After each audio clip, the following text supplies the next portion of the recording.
You can tell it's real because it looks so fake, honestly. Like, we'd have way better CGI if it was fake.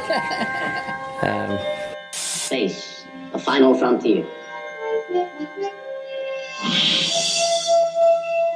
Prove that the Earth was round about 2,000 years ago, but they actually measured the circumference of the Earth 2,000 years ago. 2,000 years ago, we've known that the Earth. Really brilliant Greek scientist called Eratosthenes.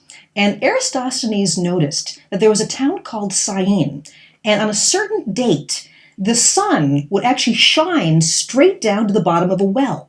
That meant the sun was directly overhead. You could look down a well and see the sun shining back at you. 2,000 years ago, 2,000 years ago, proved about 2,000 years ago, but they actually measured the circumference of the 2,000 years ago. 2,000 years ago, we've known that the Earth is.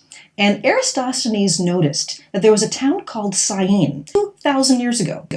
And all that Eratosthenes did 2,000 years ago, difference in the angle of the sun. Overhead in Syene. In Alexandria, it was a little bit less than overhead. 2,000 years ago. 2,000 years ago. Thousands of years.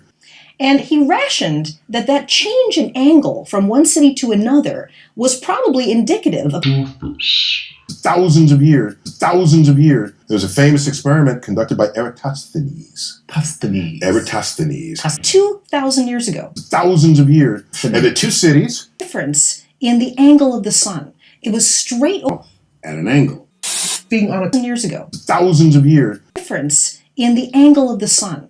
It was straight overhead in Syene. In Alexandria, it was a little bit. You see people, they think that he's like red. He's got a goatee and a ponytail and stuff like that. He doesn't. He's now.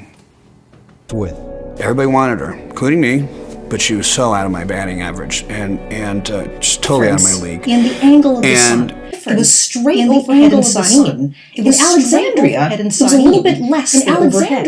It was a little bit less than overhead.